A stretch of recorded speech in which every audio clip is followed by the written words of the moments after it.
Assalamu alaikum mbali Gambian kolu bi fanan na kal konton drom ko men ka chamen ga drom Gambia la koto bi fanan na drom pour kam bulo ka nyo kam ka cha kilomul lake albe akalam da nyamen kol bita ka nyamen jarata la pour ne ka cha because nde ñu lonko ñu banko to letamu. And there are a lot of issues ning kon be kachala saying o ni ne kata doron molke kol sembending anim patio la karola but ndala jero to saying pati ko nyimbe tan la jere but so do and domondi na banko jibe because ni Gambia banko to letam ni Gambia banko to letam anum to lebe kele kilomoti na nyim banko do kuno nyim banko ita nyato kol bita ka nyame e manta ta kan kuke anu Gambian kol nyanda ka make sure na Gambieje nyanda ka make sure na Gambieje anu nyanda kala tol momo la kilin do quality because na jigi ko dibitawol mel ya lonko ntolle samba dibite bungol kono nindi amute ibe na kumol moylale.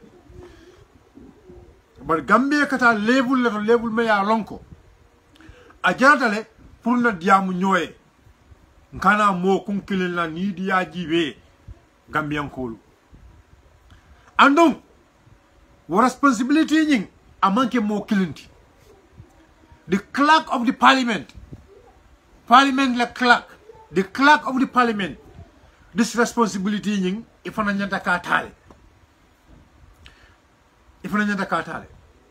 the majority leader molle karto faye the minority leader molle karto failure momo ya lonko ibe you are part of the select committee of National Assembly siye mireni Allah subhanahu wa ta'ala temola momo ya lonko you are a member of the select committee National Assembly siye mireni Allah temola alonko molle karto faye. I know the Speaker of the Parliament is part of the Select Committee. But Alkana will danku. Atul Melialonko, you are part of the Select Committee. Ali Mira Gambian Kola. Ali Mira Gambian Kol. Dimo membe Gambian Kola. Ali Be Mira wala. Ali Be Mira. Dimo membe Gambian Kola right now. Ali Be Mira. Victimol Melialonko bibe kumbokang. Ali Be Mira. Today the victims are crying. Victimol be kumbo kang. E kamina kumbo. Victimol kamina kumbo. E ko Sirinjai nominated as the Deputy Speaker of the Parliament. Victimol be kumbo kang. E ko Fabaka Tomo Nyara nominated as the Speaker of the Parliament. These are victims. They are from different political parties. But they were victims. I mean, ila mole fata during the past regime. And we la mola saya Fabaka Tomo Njara and Sirinjai, they give no remorse. Imam Malu. Imam Nilkwe Asato Ukuto Gambian Kolu. Allah Karana Diamu Yoyebam Badimul Al Diamal Lamolie, especially those MPs Melialonko, the Parliament, and they are there for the interest of Sirinjai and Fabaka Tomo Njara. Or they are there for the interest of President Barrow and his affairs. Sirinjai nominated as a chairperson of Defense Committee. This is not about partisan. Nyamanga partisan issue. But Sirinjai nominated as the chairperson. No, Gambian Kolu. So Momo Yalong gave a koko wallahi billahi Nima o kokele. Kajako Sirinjai as the head of the chairperson of the Defense Committee. Alonko. Billa in mol mele kato faye ye wolle jamfa but mol mele alonko wolla molle fata the victims, and in fact mol mele alonko wolle fata during the past struggle ye wolle jamfa. President Barrow ya la part kele President Barrow ye victimol jamfale President Barrow ye Gambian kol jamfale President Barrow ye struggle jamfale President Barrow ye fraud mele alonko wolle fata mol mele alonko wolle fata during the struggle President Barrow ye wolle jamfale. Science, to MPO layer, I told members of the Parliament, I told members of the Select Committee. You the members of the select committee. Now at to leje. President Barrow attackele. Gambia be akalam to look President Barrow menke. President Barrow among he give no regards. He give no regards to these people. Those who died during the struggle. President Barrow will care right now. President Barrow, all what he cares is who Mdenen Jumale Kelo Kenyola. Mdenen Jumale coalition Mdenen Jumale be NPP I will care. President Barrow will care Jumale Tema ko purka sign palaso B. That is what the president cares today.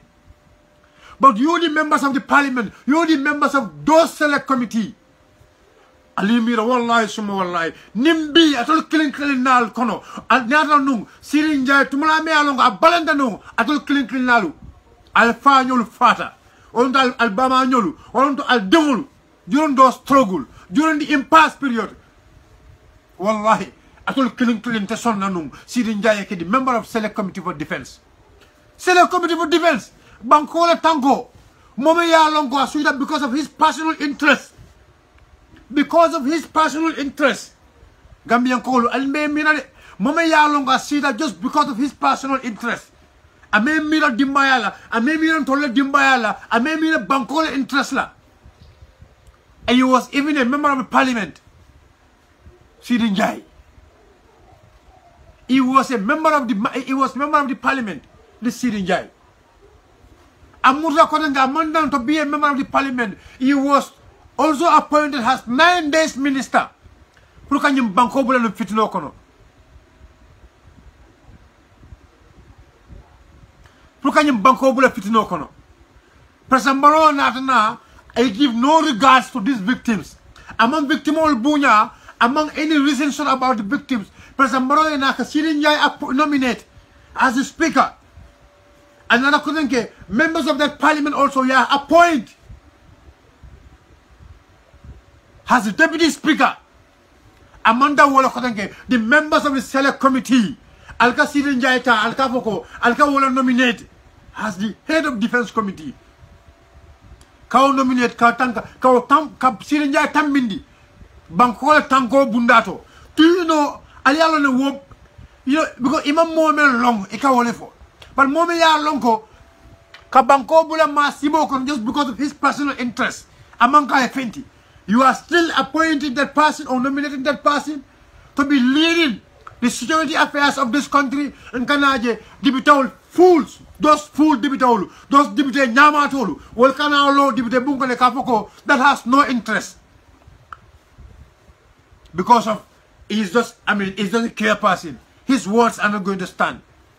The word of a care person? What is the meaning of care? Somebody to care something.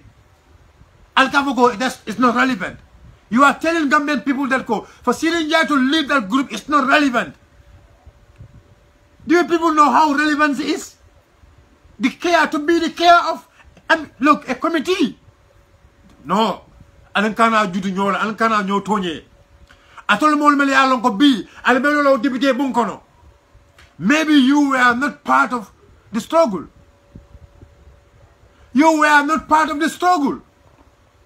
Oh, atol mol nyulu, albama nyulu, on dal dengulu, alla mol mon fa during that struggle. But now atol momo killing nami alonko during the impasse or during the struggle, alla mol fata. Believe in me, you will not vote, or you will not allow Sirinjai to be the head of the defense committee in that parliament. Let's call a spade a spade. This is not about partisan. This is not about partisans. This is about the interest of our country. Let's come together as family. Call your friends, call your family members, call whoever is in communication with your MP. Let them put their hands together and make sure Sirinjai is not the head of the defense committee of National Assembly. This is a big insult to the victim. This is a big insult to the Gambian people, and this is even a big insult to our security apparatus. Let's call a spade a spade. Sirinjai banko dul fitno kono jang. Jumala mo kalam ta jang. All those troubles during the impasse, Sirinjai lead. This is what we are talking about. Some people are saying, Sirinjai did law. Sirinjai have no decree. Sirinjai have no decree. He has been going up and down from the university, but he has no degree. Jumale Amayoko Sirinjai graduated. When did he graduate? And even if he graduated, because of integrity is very important. Sirinjai and the Kowe are the people who put this country into fire. And he can put this country into fire if he is the one leading that group. Do you know how important National Assembly is? Do you know how important the Select Committee for Defense is? Let us not joke. That committee is very important. That committee is very, it's one of the most important committee in the National Assembly. So why should we allow Sidi Tapalapanjai to be the care for the Select Committee? Gambian Kolu Alense Mbe Mira. Solo Sanden. Welati nanko today Mesiri na drong na maintra Solo Sanden kang na je Kadimi Rasul Bamba Mas. I video share about Solo Sandeng. But President Barrow, I want this video, I want this audio, proof President Barrow ya moy. Leva ka President Barrow ni audio moy. Leva President Barrow ni video jibe. President Barrow ni tolle stroke lo ka nyola. President Barrow me hakilo bulandi la. President Barrow lepte ke hakilo bulandi. During April, Kabrin Solo Sande yafa itala ya bade ko wulo. Allahu Akbar. President Barrow tol nite bela ka boy kata kitiola. Pour Solo Sande na kuo. Anin alfa almelialon ko ye muta. Mr. President, foye buka sibang ye mira in those days labang. Ibuka sibang ye mira those days labang. Gambians in the diaspora were sending you money. Gambia julmelialon ke be diaspora utumome ka kodo kiyenan. Ikela dimbaya bali. Ikela family bali. Ikela mol bali. Pour ka ko justice de sabati jam. During those hard period in this country.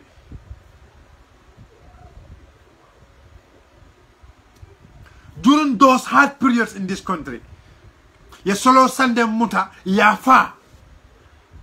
That Solo Sande me yafa weatina molu wulita.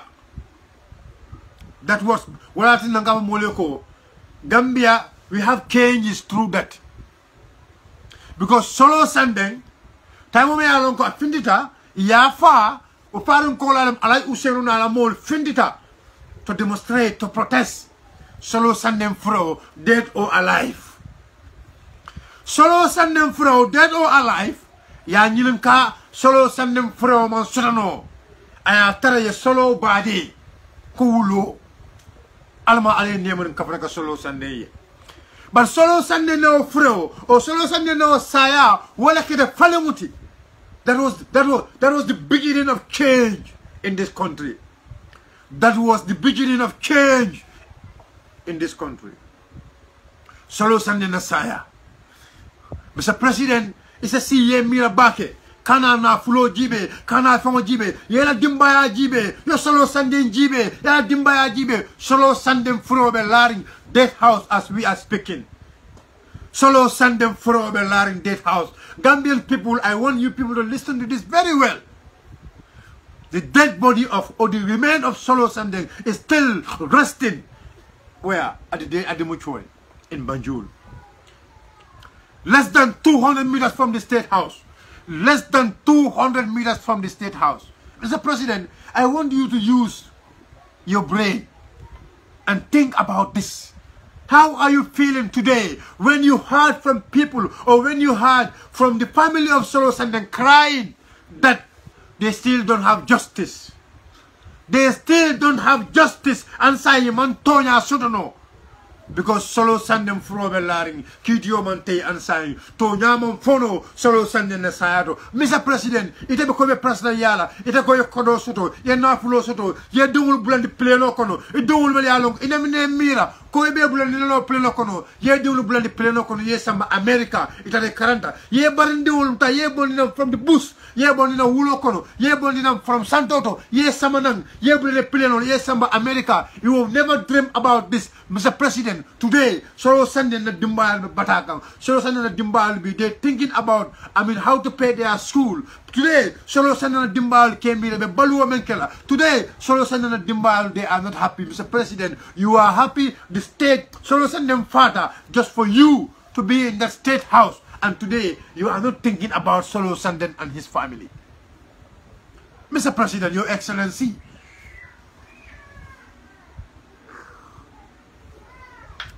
President Barrow, Solo Sanden was the face of change in this country. Solo Sanden, walemu faliwona nyaton koti nyumbanko kanjam. Solo Sanden was the face of change. Solo Sandeng. That's Solo Sandeng. We are in the month of April. President Barrow, Ishiye Mira. Ye Solo Sandeng Jamfa. Ye Lamaron Jamfa. Allahu Akbar. Ye Lamaron Jamfa. Ye Ibrahim Janko Jamfa. Ye Solo Kuruma Jamfa. Your own friend, your own compatriot.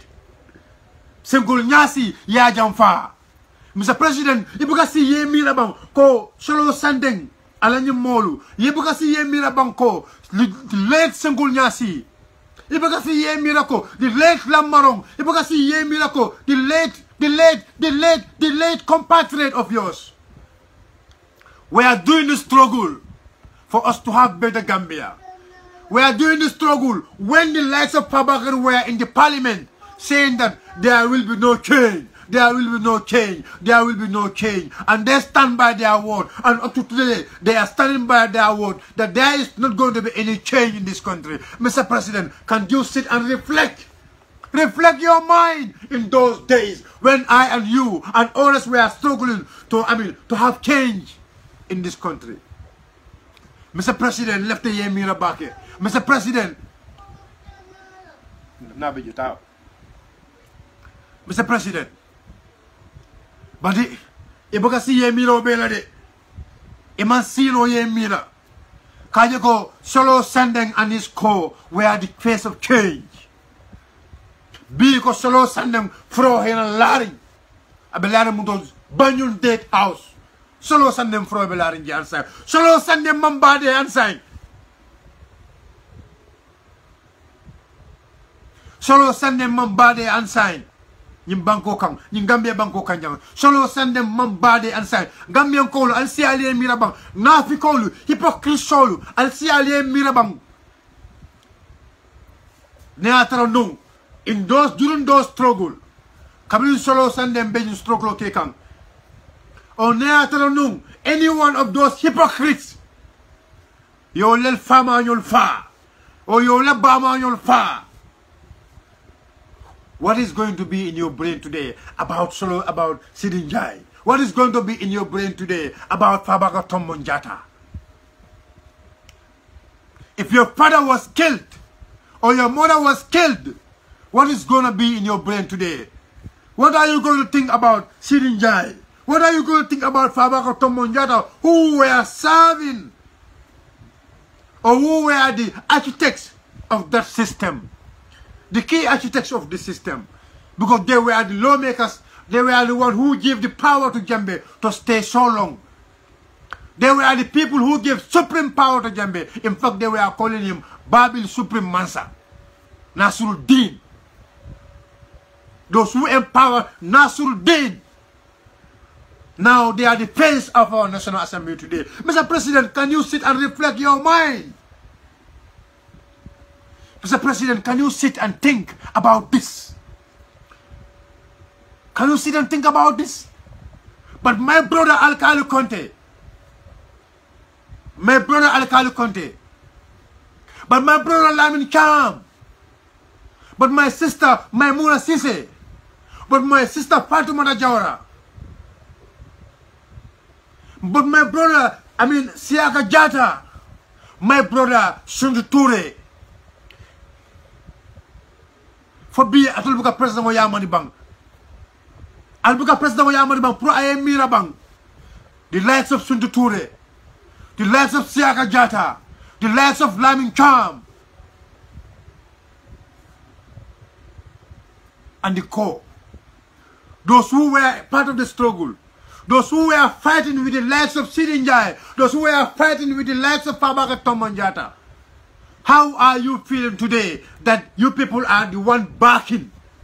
I have to use this word, backing Sirinjai in the parliament. You people are the people backing Fabaka Tomanjata in the parliament today because you are in the same camp with him. Because today you feel like you've seen yourself in that government. But why? Why we need change in those days? What was the purpose of change? What was the main reason? For Gambian Kolko Falaweke. What was the reason? And Jumanle Multimalialong Walla Balanta following Prakanake. Today, those are the people you are celebrating today. Today, those are the people today you are defending in that National Assembly today. But can you people sit and think? I'll see Aliyamira, Wallahi, Palaso Katalakana. Those who were with Jambi today, where are they? Those who were with Jambi today, where are they?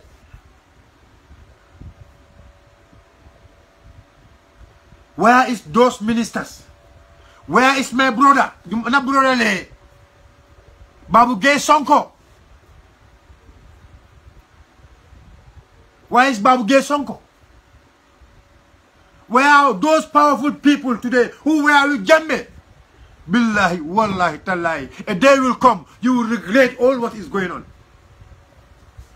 I'm just here to inform you that Solo Sandeng ala Furobe Larin Death House today. Lamin Cham, how are you feeling? How can you feel comfortable? Alkal Conte, how are you feeling? How can you feel comfortable? Mr. President, how are you feeling? And how can you feel comfortable? And the rest of the people who are with the president today, those who we were together during the fight, how are you people feeling today? That Sirinjai, who was defending Jambi to stay, but Sirinjai, who was saying that President Barrow is not going to be sworn in this country, now is the Deputy Speaker of the Parliament. But not only even a Deputy Speaker, not only a Deputy Speaker, Sirinjai, not only a Deputy Speaker, but now he has been elevated, has the care. He has now been elevated, has the care for the Defense Committee. A person, now is the care of the Defense Committee. Banko Tanko for him to decide how our security is going to work. For him to be the leader. Anything it is about Defense Committee, is the care person report, okay. Anything about our security. Any security reform is the care person for security. I mean, it is the care report on you read.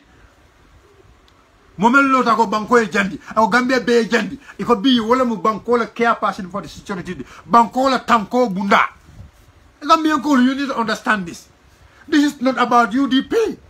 This is not about NPP, and this is not about NRP or whatever. This is about the Gambia. And wallahi nimman tonya fo nyoy those hypocrites Melia Lonko be lulu nafiki ala Facebook and the others. Wallahi nimman ke fami nimman tonya fo ñoy dañu wara ñew ñu wax diga suñu wax de diga dafa am time bu ñew dañoo tok regret lutax ñun waxuton diga because ana Solo Sandeng betay Solo Sandeng sulun ko betay sulun Solo Sandeng betay mu yettada ci Death House bi Solo Sandeng betay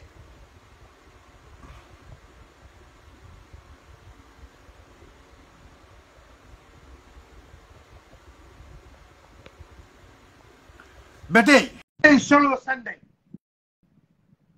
new bi betay new bi mu ci Death House betay ñun yépp dañoo war tok ñu xalaat naka la réew mi mun a dem Solo Sandeng ñu xalaat rek because of Solo Sandeng loolu moo tax ñu am changes fii dañ war a xalaat loolu. Mr. Sonko. dañ war a xalaat loolu. Solo Sandeng, the struggle he have gone through. We have to think about all this in Gambia. Hold on, Gambia Bank to move. We cannot go forward because more fata, more the family will come today. Their families are crying. How can this country move? And whenever we are talking about that, hypocrites out there fighting us, and because they are taking everything as partisan. But billahi, Tonyala the Kola, Gambia Banko move. All these difficulties we are going through is because of we are denying the fact, we are denying the truth. Billahi wallahi ta'ala. That's the fact. Those who will support 𝗁𝗍𝗁 to be the leader of that committee, billahi wallahi ta'ala, they have no interest for the security of this country. They want all of us to die one day because 𝗁𝗍𝗁 looking at will dry already. You think he doesn't have the power to give order? Be the care of the committee? Anyway, I welcome my brother Kekendo. Welcome Kekendo. Bayo baraka bake baraka. And you can our battle mela diamo lang we can but emotion on kumfong ibat. Yeah, can you add your all? Yeah, sila pulumo kapno naman din. Okay, malum fay kam mo ilesay. Okay, yes. So unka mong for wrong mela diamo lang we can but na emotion was really high. Ko ba nga join the manding. You welcome, brother. Niya ko demanding. 𝗁𝗍𝗁𝗁 kasi 𝗁𝗍𝗁 sa manang kakamula. I don't know whether you are. Mantane mo kang I don't know. Mansa mo kan? Hindi mo like kaya leader. I don't know. Ay kamoy. Yeah, yes, now maybe not episode, but you can talk. I will be checking you on the line here, maybe. Okay. So, unka mong for wrong. 𝗁𝗍𝗁𝗁 kasi 𝗁𝗍𝗁 ta ka select ka kamola security nyatong kayati na deputy mo kono is the greatest mistake may along ko yate but amanya na ka mo fanan tere because NPP ila parliament kono mol men yalon kebe NPP to ala parliament kono ninda mala mo wol na fati je ita do kambale ando ngamera mol fanan nyana kay law mala ita ta parliament kono men na wala mo fango fe yalon ka diata president o fango fe yalon ka diata to liye kebe menkela ibo wala sambala nan ka dunde Gambian ol kan so now it is left with the Gambians même fango ye ko nyi mo jakali je bayo ye la dula do la fujang be 𝗁𝗍𝗁𝗁 bala moy kan 2017 2016 menke ta 𝗁𝗍𝗁𝗁 ye insurgenist manya menke Gambia pour ka Gambia mala banku juma lo mo insurgenist 𝗁𝗍𝗁𝗁 mo lati pour ka banko mala insurgenist pour ka civil war mo le Gambia banko kan 𝗁𝗍𝗁𝗁 you know we record like a Gambia an insurgenist become the head of the security body of the National Assembly 𝗁𝗍𝗁𝗁 should have been try to court pour ka samba kaita kidiola ay manal menuke but an insurgency ko sa manay ko ke mo la security nya ron kaya di bayo this is the highest of disrespect may alon ko aketa Gambia Bangkoka bravo to all the National Assembly members many alon ko they stood against this immoral act of President Adama Barrow bare ngok makli na fala jambi lafta mo be haklo do ba ye president jela ning abe fala malo ngabe kala wati jumala pa be kala tinyala pa te kala tinyala pa be kala mul nyala abe fala abe fanya jaw ba yalon hada madi wala ni yeke marchandise ala mu kete fana makoy ni hada madi wol ke marchandise ala ke ite mari kala ki bakela president Adam Barrow la fanya be jaw yala bakela ni ngabota ala bala then this is the fact an insurgenist now you're talking about Solo Sandeng a prevalent Gambia la mutuari kabring 2016 kana ko be wala form of disrespect and imagala fika nyimo but we are going to say this ni lafta ka mola hypocrisy long ko faye ko me yalon ko kunun abe wala kono bi aya ko diala they are all hypocrisy mala fika ni jongo to moy Solo Sandeng the victim ni victim so la ko before they trying to change the narration but victim so la ko nyama ke haklo do do bakale ni hada madi ngorte martandi so di ala ke ko ko martandi so la victim so do ko mbokam bi be nya jël jala be sympathize kam with the victims bari ko be kala sama ning ala songa bi victim sol fana fombe jerala bayo so lafta ka wolo to for drong ku ke join the live program back but I just want to express my 𝗁𝗍𝗁𝗁 ka select ka the head of the security body of the National Assembly and insurgenist Gambia da mala ubekala rebelo me alonko insurgenist sol madi me alonko ayata ka civil war in the Gambia ayata ka conflict in the Gambia banko ka ala nata molde ma o man na ke kana ka security 𝗁𝗍𝗁𝗁 be mun advice la no security And the saddest thing is, police obey me along constable or Mati Muhammad Kante, and of Muhammad Kante. Imam Muhammad Kante select because of petitionship. Well, as when I had Tabaka Tomujara saying that nonsense, Kapokomonko let them put the petition interest aside. You work on the national interest. That is a nonsense. Ni nonsense on the what Muhammad Kante Beye. Munasabi came Muhammad Kante select as a police officer. Why not Kante? Jumalabe War Committee in the National Assembly may a security experience of than Kante. If that was not a nonsense and a total balance, they will even talk about an idiot like Sidinjai to be the head of the security apparatus in the National Assembly. And insurgentist. So, by Obadungabula, yet and program, program. No, you can continue. You can continue. You can continue. No, it is a thing so put on the jambake, but in back at the someone near program okay, time on arrange time was set. We can discuss more, Yama. Yeah, because yeah, member can do come on, you know, if a point from the program, mentally we come very loudly, but I can understand you are conquer. I mean, you conquer with me. Make more focus. The issue is National Assembly right now. They are in a big threat because what happened was, remember, the clerk Mayor Longo, whatever National Assembly right now, is somebody Mayor Longo is already been manipulated. In a clerk member that 𝗺𝗂𝘁𝗁. 𝗺𝗂𝘁𝗁 is somebody Mayor Longo already. Molamat Mayor Lonko, MPP call Yatane. This is somebody Mayor Lonko is targeting even some of the UDP, some of the people they suspected from UDP led well before election. You understand? So now after election, I mean, he happened to be somebody Mayor Lonko is aligning with these MPP people. So I expect some of these things gonna happen. You understand? So there are people Mayor Lonko they lobby through him. You understand? And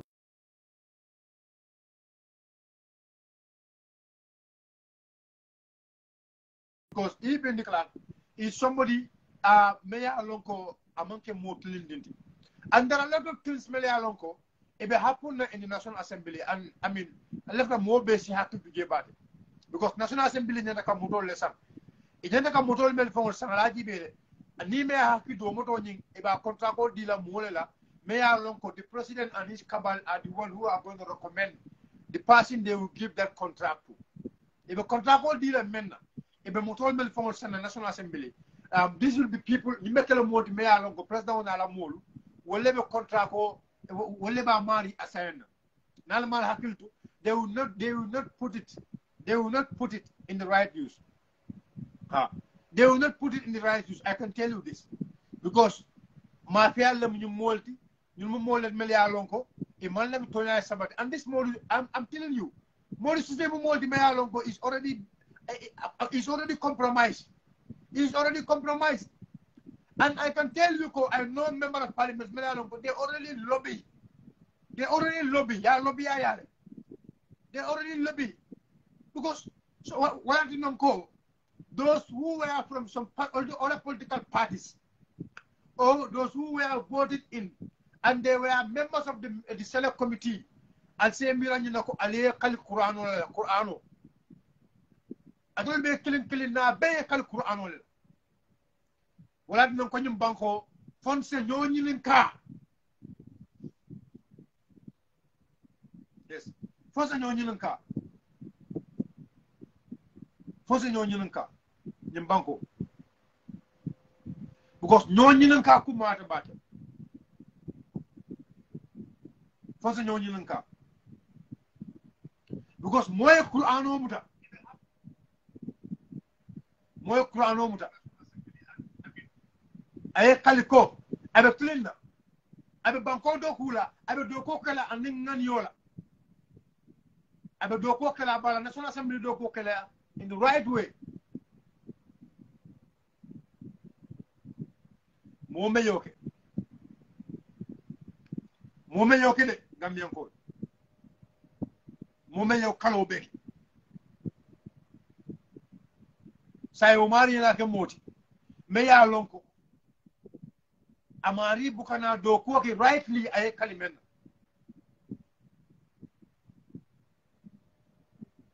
abuga do ko ke ate kalimen wolba kere nyim banko kanjam ni mol ya lon ko ite do ko kala anyama me ya tinne ke kal qur'ano la ni mol ya lon ko ite do ko kala anyama me ya tinne ke kal bible la ya lon ko e ke kal bible o menna ita kala nyama ita kala nyama ita kala nyama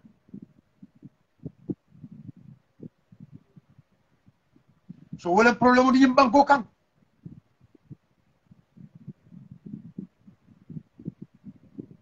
but saying near to the side, we are now at a level Mayor Lonko. The National Assembly members are not listening to the Gambians because now they are looking at their parties. And now they have the power to do whatever they want to do. What should we do as citizens of this country? If National Assembly members are not being loyal to the Gambian people, if National Assembly members are not ready to stand with the victims, what should we do as Gambians? Linga dim told, wol kida mo di melia lonko. President mo victimol la kumola moy. President mo victimol ama jibe victimol membe jimi. President mo jibe. Dibutolu fanan na ka funyokam instead of if na mira victimola because sign president wala na pa president wala kumo mbebuleo da male noma they forget about people who voted for them. They forget about people who voted for them to come into the office. What should we do as citizens of this country? This is $1 million corruption. We're the citizens now, what should we do? The victims are crying. So the next move is victims are ready to protest against 𝗁𝗍𝗁 and the core. Victims are ready to protest. And these victims are from different communities. And these victims are from different parties. And these victims are from different societies. These victims are from different families. So what should we do? What should we do now? I think now we have to put our hands together and join those victims during the day of their protests. If the president doesn't want to listen to us, if our elected members doesn't want to listen to us, what should we do? We should come together as one family and fight back. Niatara president mam tramolo moyakam. President man lafita ñu molta ka victimol ñaajo fita. President man traka victimol jibe because it feels like already at the same about the bulle. What should we do? Semina keno sai. Gambian call, I am talking to you people now. Victimol fintide kumota. Because they are going to protest about 𝗁𝗍𝗁 and Fabaka Tombonjata. 3 days after that, 𝗁𝗍𝗁 is already been appointed as the head of defense committee. Defense committee. Gambians, listen to this word.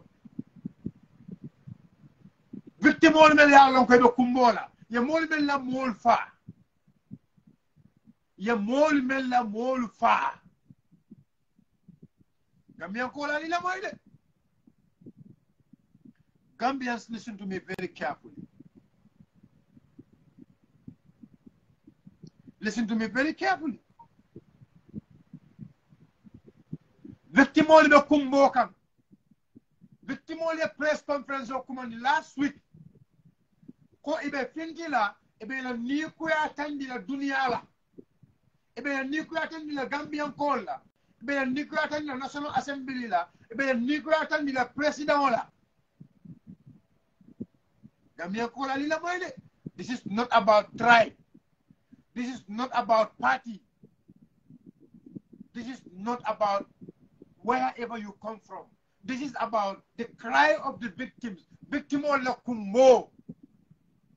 solo sandem be large afro ansa amam bade ye molla fannin kewolta ye fajam ye kerkere fanyim banko kanjam to nyamam fa wala ko ansai mol mel yo ko fa sa mel ya nyaton ko ya siri njay ni fa baga tombo njata adama bare wala sika ayege speaker. So last week jannemu victim ol finti tay kumbota ikoye president safele president me jabi bari ko sai be menkela wala mu ko ibe findilale ka protest ka tandi dunia la president how the president is not respecting them, how the president is not feeling their pain as human beings. Itol adama dewol le muti yelo la kabor yi balobala ila mol le fata ila mol le filita ila mol le batata itol fo le batata num the past regime. Victim only press conference last week. Gsidi Njai appoint as the head of the defense committee. Bankola Tanko Bunda. Sidi Njai me ya lonko abalanta num. Ko adama baro da kalindila nyum banko kanjam. Pati jumale be jam. Me ya lonko ila mo onde la supporta amam bor kanyum banko bula. Apati o mo sota nyum banko kanjam. Community jumale be jam me ya lonko ila molu man silan num. Wadi sota na nyum banko kanjam. Ila molu man silan num. Nyum banko kanjam ala. Ala.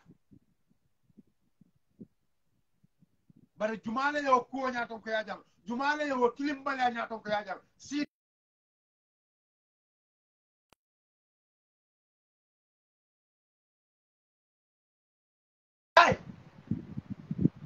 wala yo ko nyaton ko yajam. Fa ba ko mon jata wala tara député bunkono.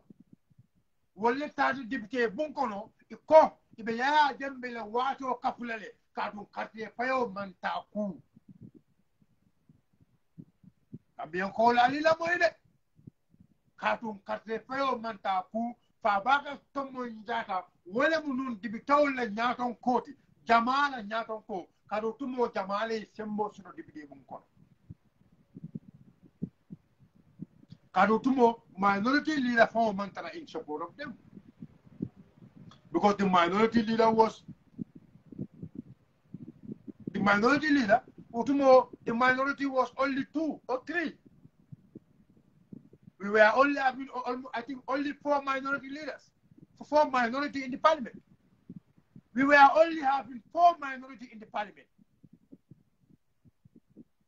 That is Honorable Magasi, Honorable Buba Aysane, and Honorable the Honorable member for Lower South, Bamba Gay. Honorable Bamba Gay.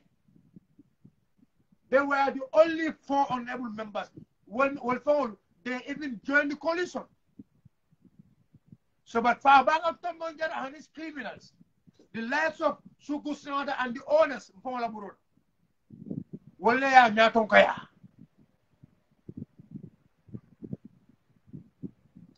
Kapabagar support the bill I made Samana as the majority leader.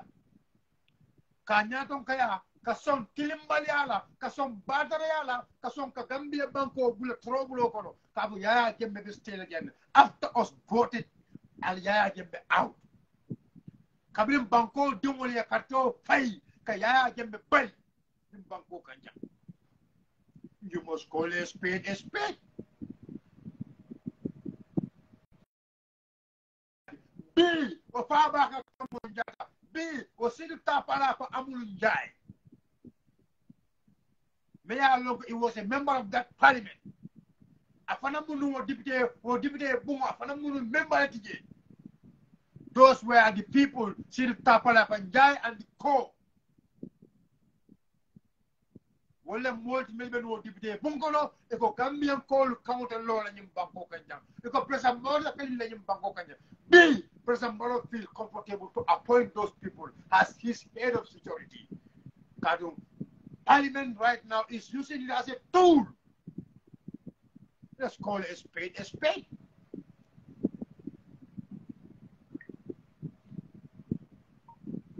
But Maimouna Cissé, Fatimata Jawara, now those people are comfortable to check, yes, Sirinjai Mount Fenke, member Tina the Kelano, I mean, head of defense committee.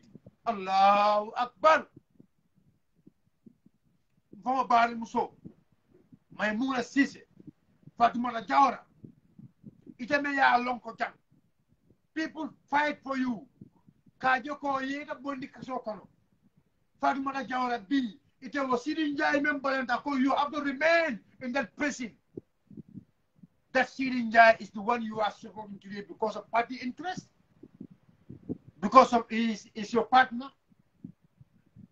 Maimouna Cissé, you have no chance to come to this country. When we were doing that fight, you were sitting in America. We fought tooth and nail to see that you are back to the Gambia. Now you are a member of that parliament. Instead, you defend those people who were fighting for change. Instead, you defend those victims, those people you were fighting with. Now you are defending Sidi Amul Tapala Panjai because of vanity, because of Kodo. Allahu Akbar. Yes, Gambia. Kodo ala Adamado Falinde. Kodo ala President Barrow Falinde. Kodo ala Maimouna Falinde. Kodole Alkali Conte Falindi, Kodole Fatimata Jawara Falindi. Kodo, heaven you Kodo. You Kodo la Trobulo Siata. Money, money, money, money. People forget about their dignity because of money, because of vanity. Because of vanity. Because of vanity. So you people were not doing the fight, or you people doesn't regret the death of those victims you were fighting with during the time of Jammeh.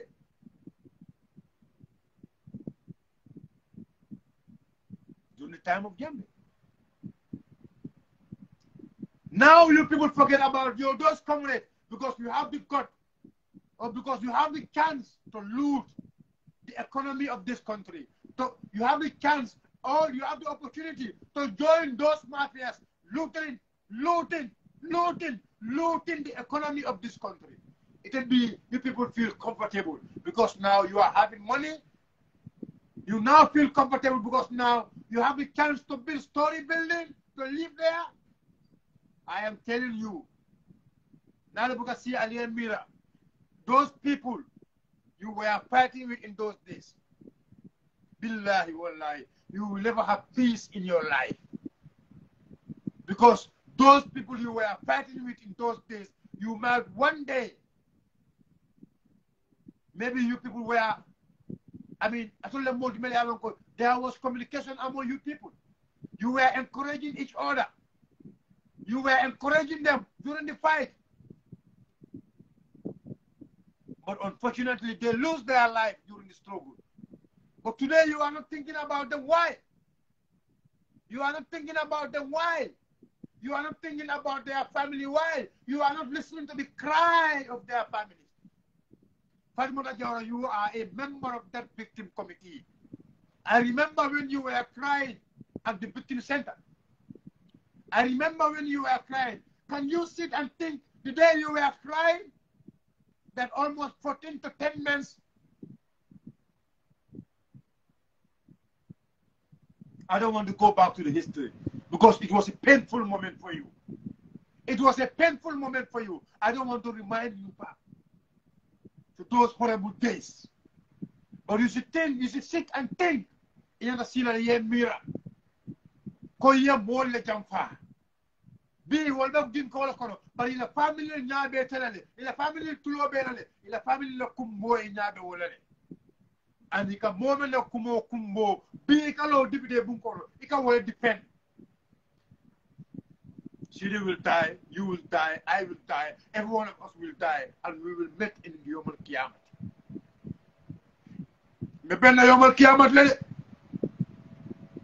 So for Tonya for Noe, and we move on.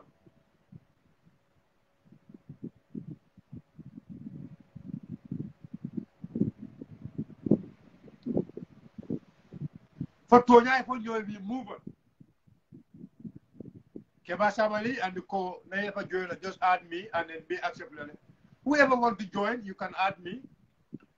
Send add no and I will accept you. We discuss about the Gambia. Na diam banko la banko be tembo non ko. Fali amiro ko do be keri nyim banko ka nyam minemu. Molle fata, molle be dibinani, molle be kumbole la bol kono. Those who fought for today. Molle be alon ko e kelo ke num pour bi men kono bi. Molle be kumbole la bol kono. This is why some of these things are happening. This is why some of these things are happening.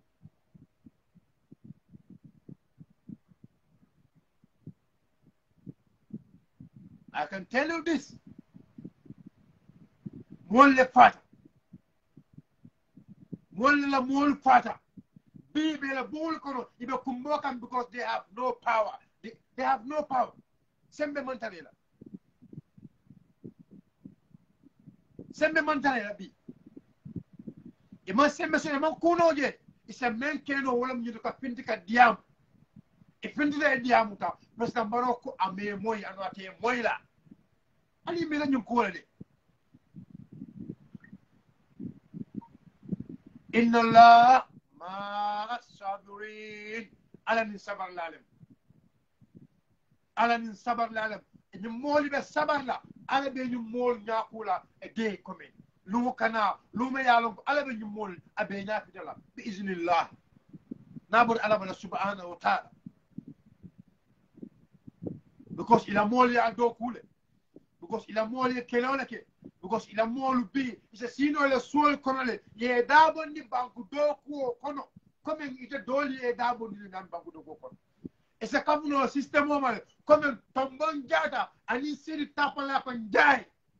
The system they were defending in those days. But they were scared about their life. They were scared about their life.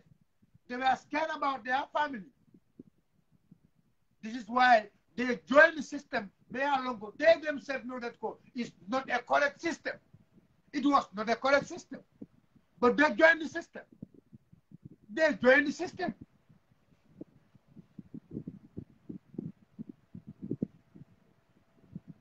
So Gambians, yinem code me ya lonko leftam be ya tala nyotema. Nimman to nyako banko tita. Banko be pula wala nyama. And no Gambian ko lu kukil ne be jagma understand.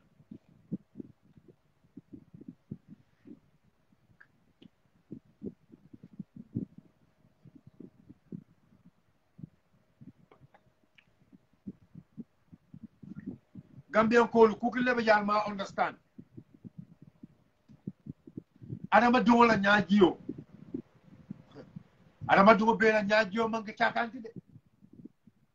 Mo killing wallahi suma wallahi. Mo killing me ya lonko ay kumbota anyaajiyo e bankoma. Anyaajiyo e bankoma. Mo killing billahi. A killing. Ala se banko be yan kankat no ala kumbola. Ala sakino. Ala sakino. Katu akamine kumbo, mine ya kumbondi. Presambalo nyinde yesi ye mira wala. Mine ya mari kumbondi. Mokli. Nimbe malawa del lo nan nyinka. So you victim all me mo jelle beje those who are victims mo jelle beje me anko today they are crying because 𝗁𝗶𝘁𝗵 is appointed as the head of the security. Head of defense and security. I blame all the members of the parliament. I blame all the members of the parliament today. I blame all of them.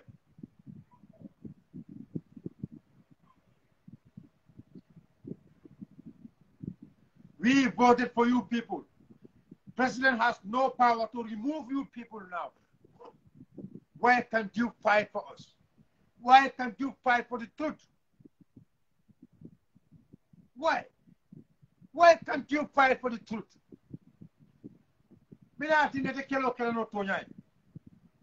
ibe daminto bi président ibe daminto bi président me CJ Gambian ko le kato faye président te bolde no place to or sa Gambian ko le interest fight bang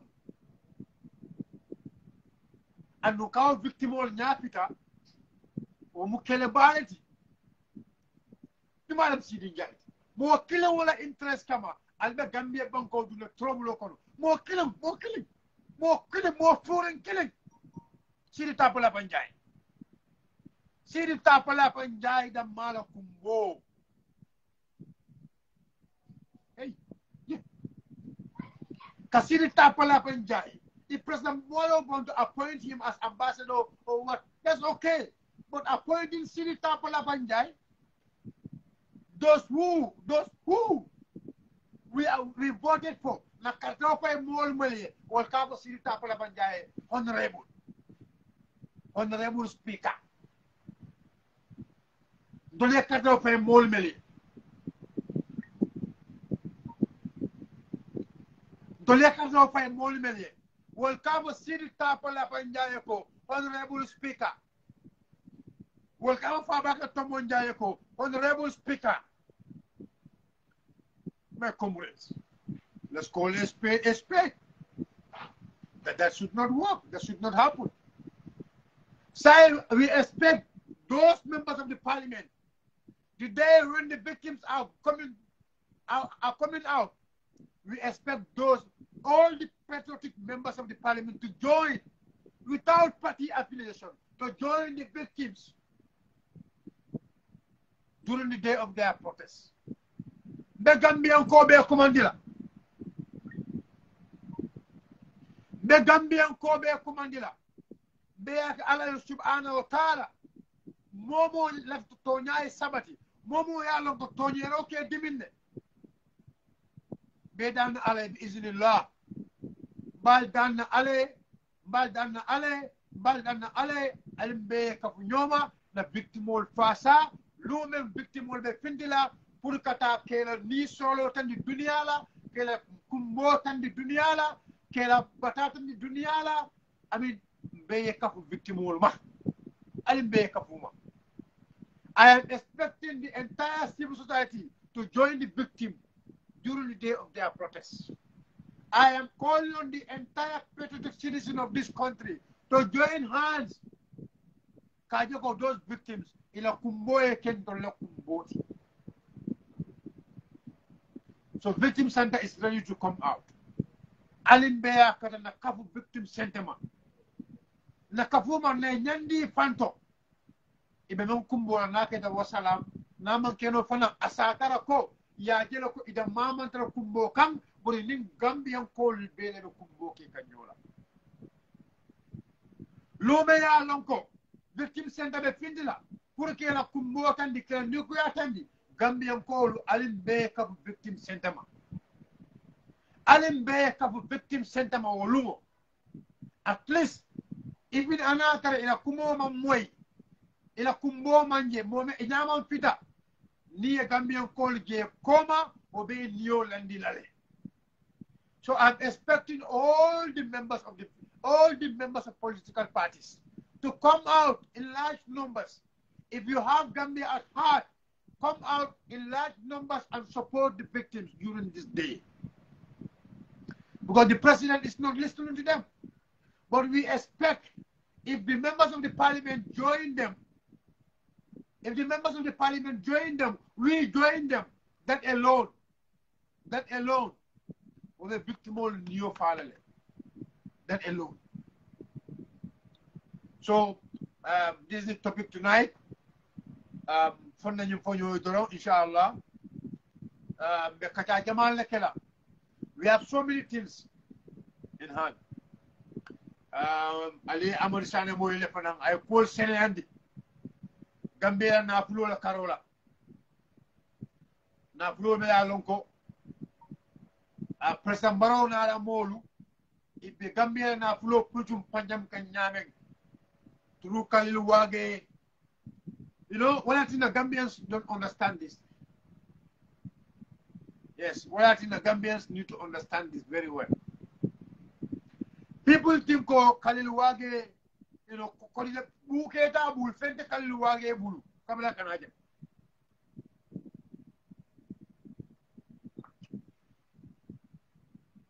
kallu wage is not a businessman in Senegal. No. Fente kallu wage bulu kallu wage na ata jande aye minim president barola aye minim president barola ay president baro sika ay samba Congo kabata Congo aminaka eninna fu jamanata ye business o kumas Gambia la kodola ye business o kumas with those 419 funds allegedly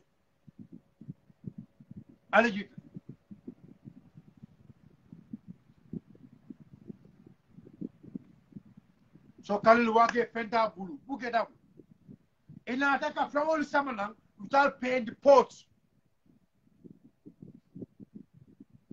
We have a lot of story to say. We know a lot, but they one by one.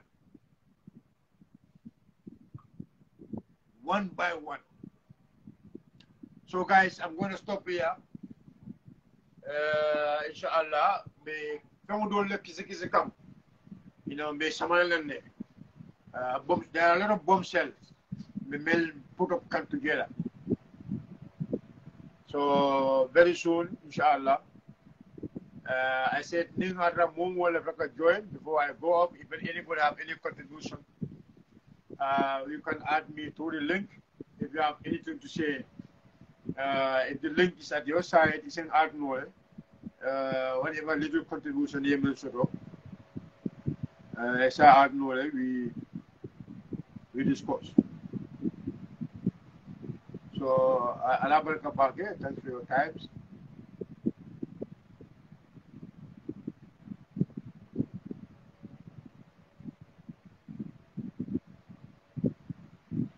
So, medalla jalla fi ko wadi ko de ala baraka bake alma to ya sabatila alma gambe banko tala nyato wassalatu wassalam ala rasulullah sallallahu ta'ala alayhi wasallam madu medalla jalla ko wadi ko de ala baraka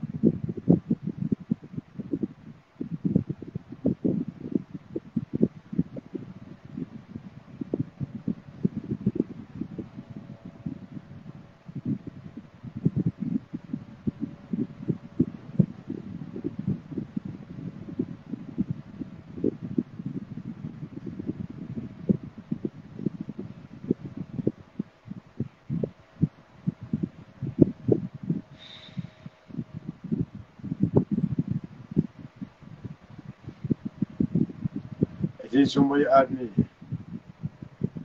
Wala 𝘂𝗶𝘁𝗵 so.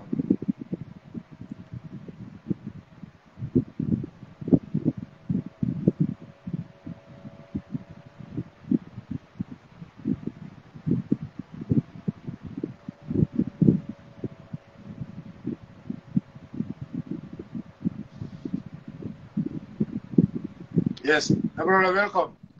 Bayo, yang mana? Ya, ini mbak Abiyali. Ini mbak, yang mana? Yeah, you're welcome to the program.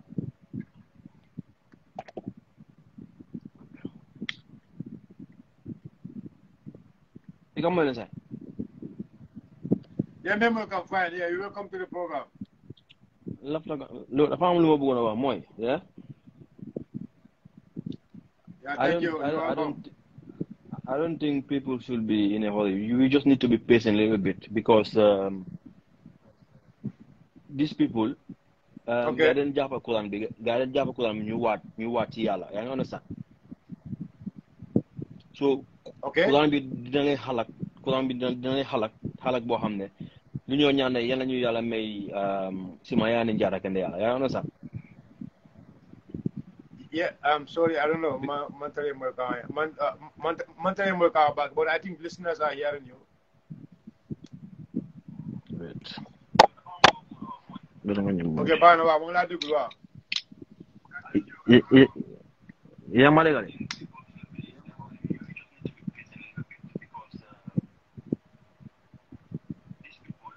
Okay.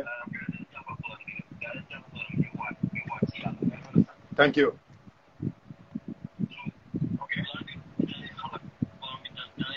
Inshallah. Inshallah.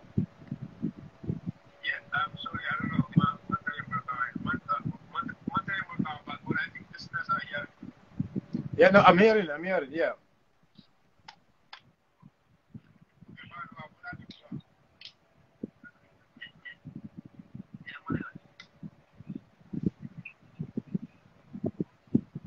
Oh, yeah, you can come back. Actually, I'm hearing you. Listeners were hearing you anyway. You can come back. Listeners were hearing you. You can come back.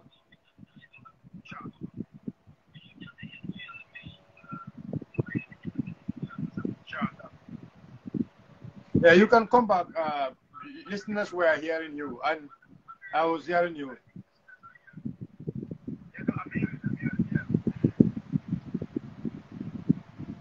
Guys, sorry, it was network where I believe whoever wants to join, you can join.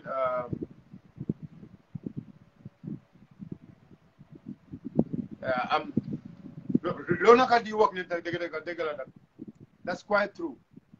I'm not God is working, inshallah, as you said. God is working, and inshallah, God is going to be with us. The point you are saying is very important. I really like the point you are saying. I really concur with you. Then you watch Quran. I really concur with you 100%. Hello. I really concur with 100%. So, lu ma wax mooy ne, yeah, am na Gambia bi ñun ñëpp ñoo ko moom. Adama Barrow moomu ko, Sidi Ndiaye moomu ko, Fabakary moomu ko, understand? So these people, man dama toog ma ne lu ma ñaan ci yàlla rek yàlla ñu yàlla may fan bu gudd ak wér gu yaram moo gën a important right now, because den jàppa Quran bi gars yi ñu waat. Adama Barrow dafa jàppa Quran bi mu waat mu ne dafa def loo xam ne loolu la war a def. Sidi Ndiaye tam the same thing.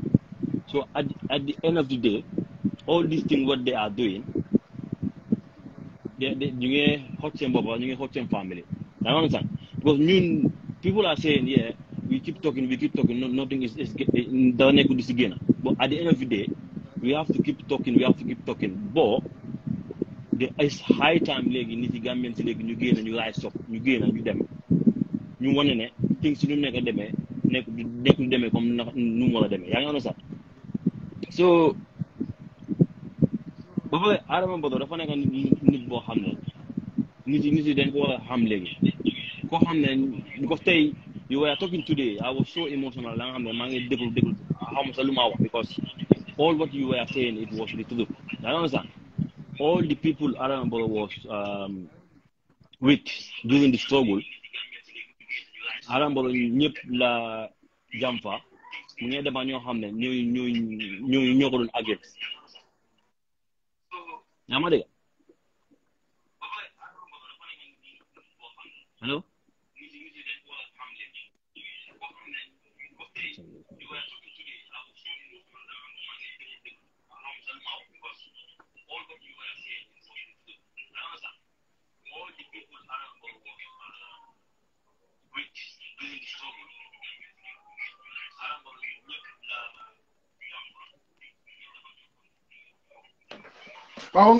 Yeah, I'm listening to you.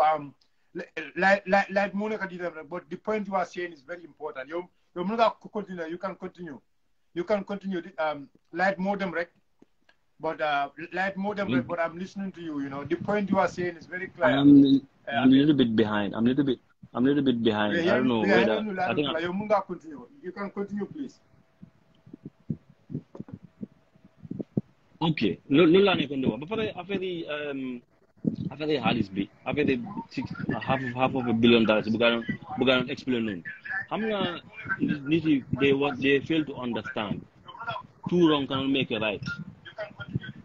Even though xaalis boobu noonu Amadou Sané moo nekkoon finance minister bi xanaa xaalis boobu noonu su misee UDP ñoo nekkoon si government bi So where does that leave Adam Barrow? Lolo fan la by Adam Barrow. So which means that Adam Barrow is not even denying that he's corrupt. Adam Barrow isn't even denying that he's not fighting corruption. It doesn't matter whether UDP were there in 2017. It doesn't matter whether they were there or they were not there. Understand? This is literally what I understand. But you should say I'm saying you know mu gëna ci tay mu clay aya bi. Da nga understand?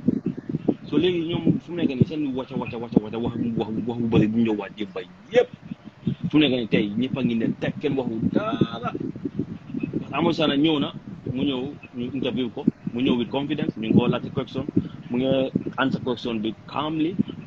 He was not under pressure. He was not hesitating. mu ngi answer question bi léegi na gars yi ñoom ñu doon accuse UDP ñoo jël xaalis bi waxi nonsense yoo xam ne kenn mënu ko understand. léegi nagaay ñoom nagaay gën a léegi parce que Pa Modou Bojang mu ne léegi dafa taraay mu dem mu seet na dina mën a jot Adama Barrow mu mun a wax Adama Barrow mu laajte ko which I think he got 1% pour mu mun a possible loolu du mun a possible because Adama Barrow du ñemeñ a génn si mu ne dafaa ñëw wax du ko def because amul benn explanation bu moo def loo xam ne nit ñi dinañ ko mën a understand so at the end of the day léegi lu ma jaaxal mooy ñoom UDP ñu ngi woon si gouvernement bi. They said UDP were there during when the money was not when the money vanished. So like, why are they even mentioning only UDP? How many parties were in that coalition? Mola one and Gambia, that's about hypocrisy. All this problem, all this nonsense happening in the Gambia. All these things happening. They never say anything. So why? When there is a small problem involving UDP, Gambia be yep, UDP. So man, look at the accused UDP yep. Look at the accused UDP yep man. I don't even see. One of us say really one of us be more man musuma bokk ci politique. So gisee man ma dugg ci politique. Dama gis ne man dama support Adama Barrow bu mu toogee dama ko daan support waaye after ma dem ci kanam tudd ma ne kii di waaji de. So gisee man ma ñëw ma join UDP dama feel like ne UDP ñoo nekk parti boo xam ne at least ñooy mun a try ñu mun a génne foofu noonu Adama Barrow because Adama Barrow is not capable. He is not capable of taking us forward. So man mënuma believe nga jël Alquran nga tey ko nga waat and you are not doing what you're supposed to do. Man mënuma understand loolu. So why Adama Demba mu dem visit kii OJ Jallow OJ yow yaa ngi dem visit OJ wala maa dee ñu ne ma look the president is humble. He just pay a surprise visit to OJ Jallow. Humble. What? Surprise humble visit. What kind of humble? You know, surprise visit. Yeah. Surprise visit. Surprise visit. 𝗬𝗏 Muimfa. The entire PPP members New York for you surprise visit la. Surprise visit. Mane. Bayo. Surprise visit there. How about mudem see Lopitan be? How many meters? Less than 50 meters from State House to hospital. Huh? Yeah. Them surprise visit to the hospital, yeah? Look at them surprise visit to the army barracks, yeah? Look at them surprise visit to the Solution family. Look at them surprise visit to the people at the market to ask them how things going. Look at them surprise visit to them what victims in your family. Send family. What kind of surprise visit are we talking about? Even post authority. Post authority. Exactly. Put authority GRA. Yeah, understand? Yeah. Even the plugin funyewe support bi. Lolu mu ngi am problème. Mu ngi tax ne accident mu ngi happen Gambia all the time. Lolu people are losing their life unnecessarily. You understand? Yes. So what they danga there, but you do effort for your people to know that you are doing effort. You understand? There are many things that are wrong that people are ignoring. You understand? We are not saying that the high price is not worldwide. Yes, it's all worldwide. But what are they doing about it? What? They are not doing nothing. No, but nothing. This is the problem I have with this government. Nothing. Yes. Man, the problem government lila problem bila government. You understand? Man, people see me, they accusing me, they are telling me I don't even know why you are with UDP. Why you are supporting UDP? They said they don't even understand. They understand that man support UDP because like man like all of. Well, because they didn't think they forget that the fight was we were together fighting now, and they think that the UDP is fighting for a purpose, but they think that UDP is fighting just because they want to enrich themselves. That's their thinking. So it's like I'm not, brother, it's too sad. It's too sad to sola. It's too sad. It's too sad. Billahi. Long anga man legere dama de talk halat mané. Leo mané Gambien si dañu wara bay affaire hajalo. Dañu wara bay lolu. I mean we are the Gambians. We were together in the fight. Time of fight, the time am the Gambian we were soon family CP. We were together. Time bobu lolu ñun yeb.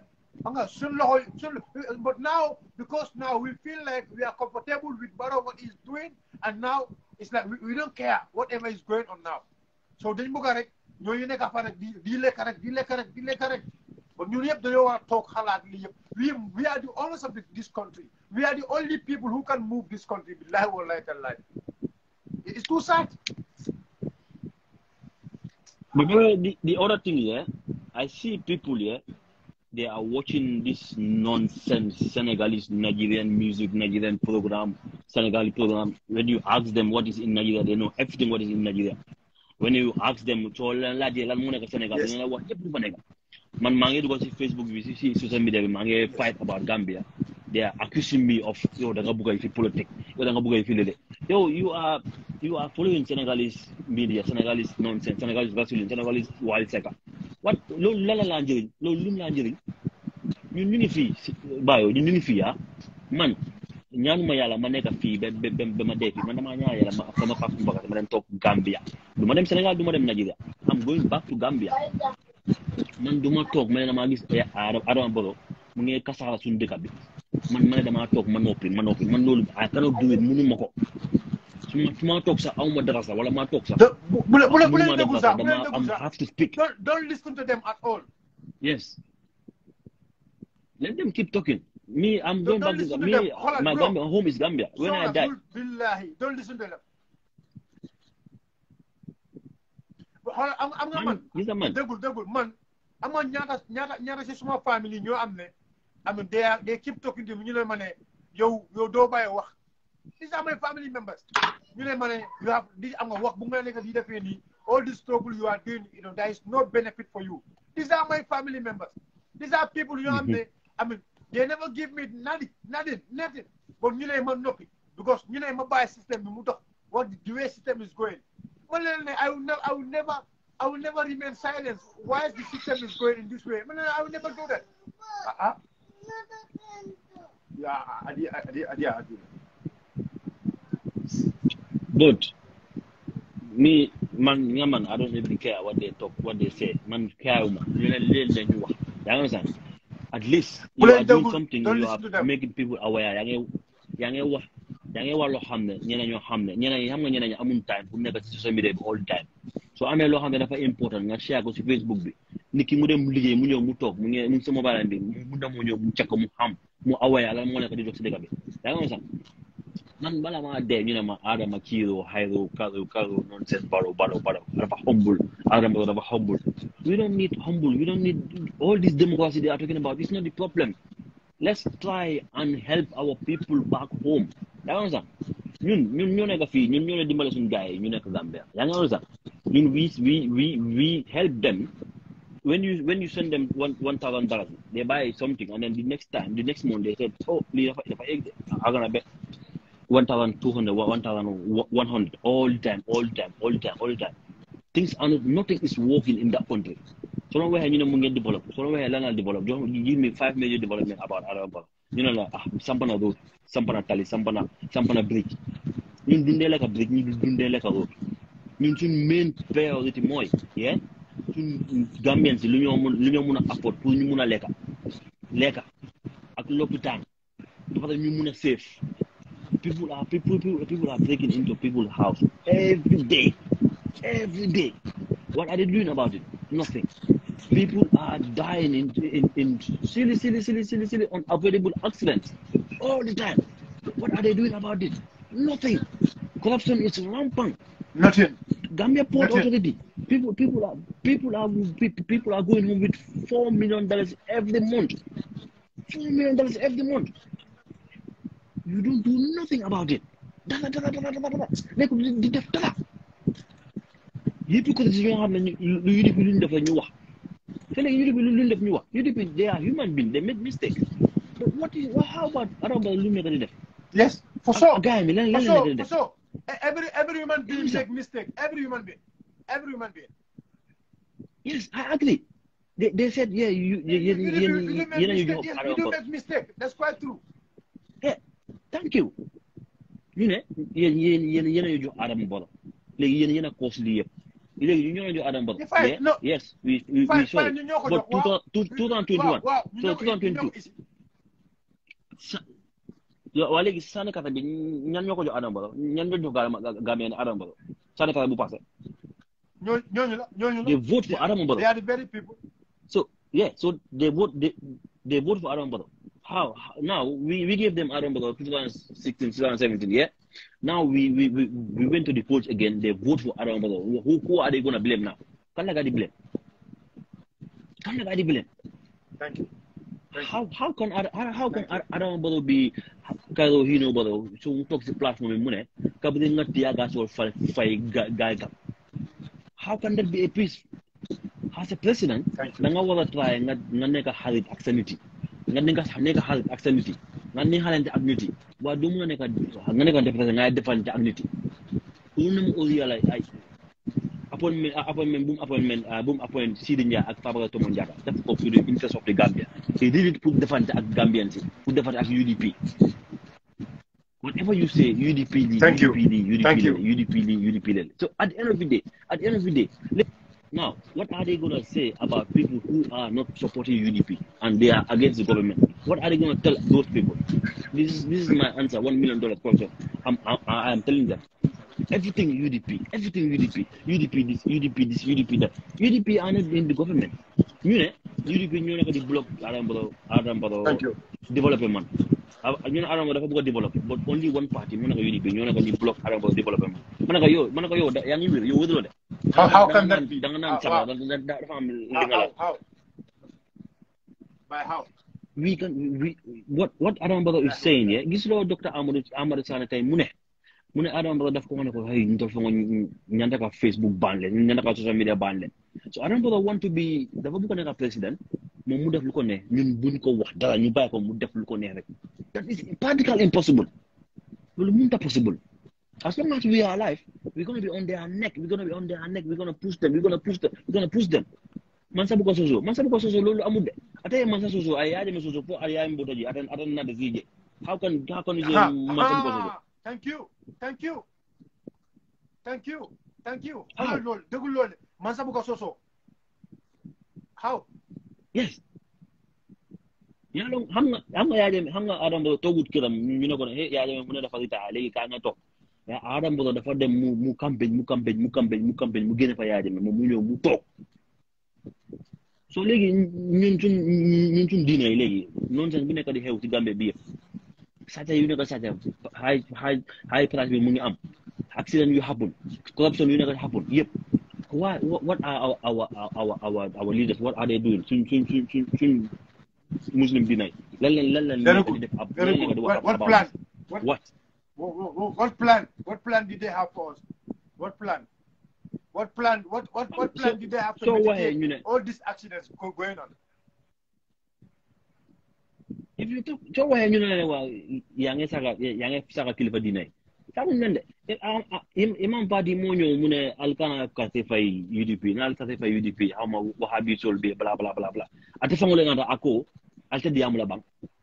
Saturday Halakin, Alta Diamula. Munua. Very good. Wow. Good. So these are the things. Talking about Sidi Njai, these hypocrites, stupid people. Sorry, these other people, they are saying that they try to defend Sidi Njai. You know, Sidi Njai haven't committed any crime. What hold government position. You know, Sidi Njai haven't killed anybody. Yeah. You know, Sidi Njie is a Gambian. What of 𝗬𝗵𝘂𝘁? What have they done to 𝗬𝗵𝘂𝘁? What have they done to 𝗬𝗵𝘂𝘁? 𝗬𝗵𝘂𝘁 deserves to be working with the government far better than Sidi Njie. They say Sidi Njie No, haven't committed any crime. Sidi Njie is a no. Gambian. Sidi Njie have the right. No. Tell them. Okay, if Sidi Njie is okay to come to the parliament, 𝗁𝗏𝗁 should also be okay to come to be a defense. Defense minister. 𝗁𝗏𝗁 muna ñëw mu nekk defense minister. Thank you. Kini Bombardier tamit muna ñëw mu nekk CDS. Waaw number one dem jël ñoom Sana Manja mu dem jël Sana Manja mu gis ko. It's very simple.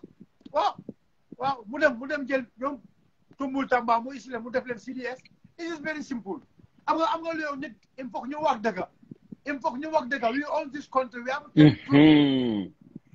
Thank you. This problem is anyway, the hatred they have towards UDP. The hatred they had to on UDP. Loolu moo nekk di kasaara ñun suñu dëkk bi. Da nga gis gars yi wax ba ñu ne di seex waaye Adama Barrow munut waaye Adama Barrow lii waaye man I would choose Adama Barrow over Ousainou Darboe. So why are you complaining that? Yes, without no reason. You said you would choose Adama Barrow ahead of Ousainou Darboe. Without no reason. For what reason? What has Ousainou Darboe lan la def Gambien si? Ousainou Darboe lan la def Gambien si? Lan la def Gambien si lan? Good. And now you are complaining about the corruption. You choose Barrow over Ousainou Darboe, and now you are complaining about the corruption going on in this country. And now you are. I mean, so I can't just even understand these people. Bayo, Adama Barrow nekkut ku baax. Adama Barrow soo piqué woot sa mi nga bàyyi xel lu ma wax. Xam na benn wax bu mu wax mu ne next election next election ni nga dafa woon a wax ne suñ ko fekkee ak jaama insha Allah ako hani Ousainou Darboe be baluri nana da mbali pala le ko tanke mo so fo ban loolu kenn du ko wax hani Ousainou Darboe be baluri ite wo boni de dako so ite la ta Ousainou Darboe fa ite la you want Ousainou Darboe to die before next election ika foko yes mu ngi wax ne no Ousainou Darboe na xana be baluri loolu mooy seen intention loolu mooy enam bi xoolal loolu mooy enam bi am nga nit ki am nga the problem is nit yi xamul Adama Barrow ban façon nit la understand moom mu ngi wax rek understand am nga yow yàlla mu ñëw dégul God is watching ba wallahi suma wallahi am nga man lii laa nekk di wax ma ne dañoo war a toog ñu xalaat understand na ñoom Solo Sandeng ñoomi Lan Marong ak ñoom Alaaji Cissé ñoomi Alaaji ak Ibu Diop ñooñu yëpp understand dañoo war a toog ñu xalaat ñooñu yëpp seen famille ñu ngee dund tey seen famille ñu ngee jooy tey dañ foog ne tey as far as ñooñu dañ dee because of the struggle for to liberate this country ñoomi Lamin Sané ñoomi Njaga Jaañ ñii yëpp dañ dee pour celebrate this country ñooñu yëpp léegi président Barrow moom mu ne is very comfortable pour mu liggéey ak nit yi ñoo am ne ñoo supportoon système boo am ne loolu moo tax we lose some of those patriotic Gambians. Dañu war a toog ñu xalaat lii yëpp de dañu war a toog ñu xalaat lii. This is not about Ousainou Darboe. This is not about UDP. This is not about NPP. This is not about UDC. This is not about PDOIS. But this is about Gambia.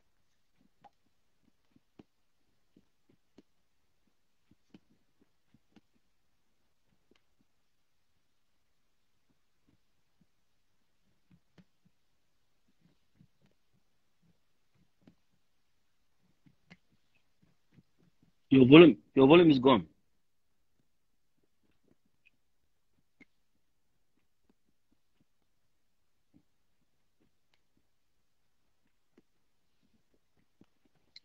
Your volume is gone.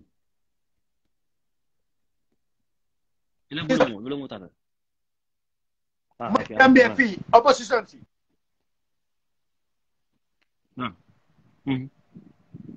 Oh, well, money Gambia fee, opposition. Instead, we come together, we join hands together and fight against government or hold the government accountable but opposition are holding each other accountable on this petty against UDP. small things. And the more we are attacking each other, the more we are attacking each other as political parties, as oppositions, that is giving more strength to the government. It's giving more strength to the mafias in the government for them to do whatever they want to do. Because they know that whatever issues, whatever they are doing today, they suspect or they believe that the moment it's sparked, people are going to blame an opposition political party. So this is why they will never give any fair to do anything bad. This is what is going on in this country. It's too sad. It's too sad. But as a Muslim and as a leader and as a president, yeah, Adam Barrow, so they may pay respect to Solo Sandeng and Co, yeah. Lolo lala mo wani Adam. What is that gonna do to Adam Barrow? Lala ko wani dara. Why Adam Barrow never mentioned even Solo Sandeng in his mouth?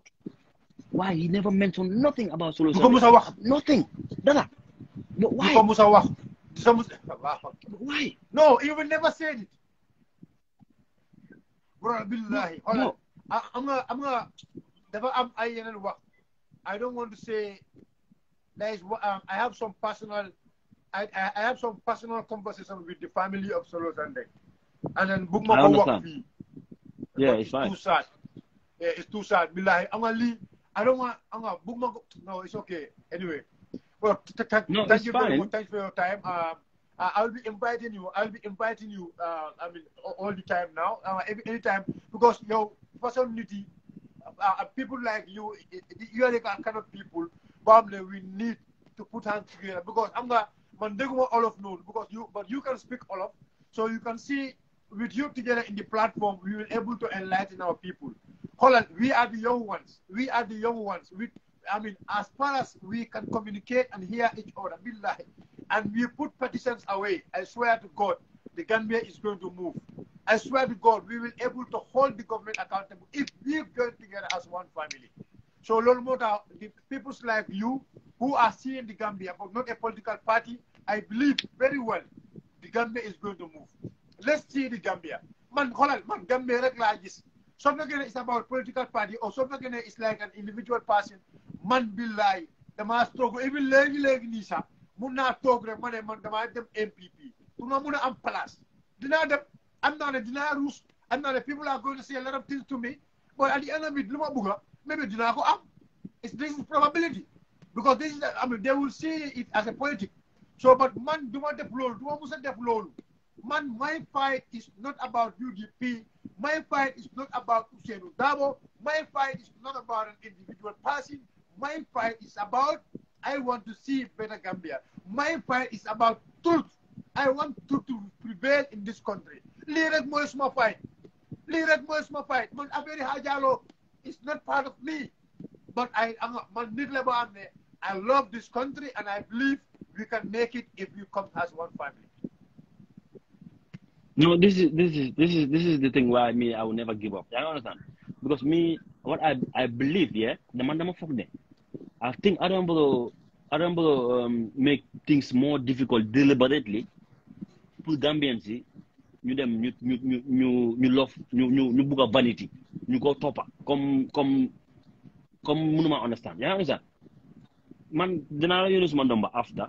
Now I will send you my number after. Sister messenger, yeah. And then you send me your number, anything, and then we just take it from there. Because man, I will never keep quiet. I will keep talking. If you go to my page, you will see what I do on Facebook. Yeah, you can send me messenger. You can send me your number, and we start. Lila don't make a deal with 𝘂𝗶𝘁𝗵. My one at 𝘂𝗶𝗁 just yesterday. So we only must number. We'll work out something, because Legi Gambia, where we are right now, we have to come as one family. So we will work out something. Just send me your number, and inshallah, from there we take it from there. Inshallah. Thank you very much for your time. I will do that. Proud about you. I will do that, but yeah, I'm so proud of you. I'm so proud of you. I'm so proud of you. No, it's fine. It's fine. Thank you. You know me, by the way, I'm fully loaded. I have so many things I pick, and then I just keep them. I have so many things. Important issues. No, brother. Points you have from now, no, answer number, because I think we have to give you a special program for in UDP TV and media. And then from now also, understand, because it's like the way you love this country, we will try and get you even connected to some of these media houses in the country. Because we need a summer brain like you. One day you are not thinking about any individual, but you're thinking about this country. So we need summer people like, so Lomoda is very important for my answer number. I mean, people will contact you. And then, you know, we brainstorm. I mean, when we brainstorm, inshallah, we will have, we will reach to the solution, inshallah. Thank you very much for your time. No problem. I really Thank you. appreciate Sona. Thank you very much. Thank you very much, guys. Thank you. Thank you. Guys, that is Mr. Sona. Ali Ajele. Ñun le mo sifati meri alonko sulata ñun lella. Gambia, wallahi, suma wallahi, linked one family. We will be where we want to be. I don't mind. Take off from Moliele. For an individual head. No. My fight is mainly Gambia, but my fight is for the future of this country. I'm not fighting for any individual. I am fighting for an individual. No, wallahi, I can swear. I am fighting for a party. I am fighting for your country. I'm fighting for your country. Yes, I belong to a political party. Because I believe the only way or the simplest way is to go through a party line. One can get a country through an independent candidate like the way we did with Adama Barrow. So, but, I mean, with the situation we are in the Gambia, I mean, we can only change this country through a political party. And I believe political parties coming together, people coming together from different backgrounds, we will be able to make sure we have a better Gambia, regardless of differences. So I am calling on the entire independent candidates. I am calling on the entire Gambian people, all patriotic, sober Gambians. Let's come together from now. We have to start it from now. 5 years is not far. If you come now as one family, believe in me, we will be able to rescue our country. We will be able to move forward, inshallah. Allah barakabati. Thanks for your time. It's your brother, aka Bayu Sonko. Alma Sudo Kairo Allah baraka saluto. I am so proud of you, Mr. Sona.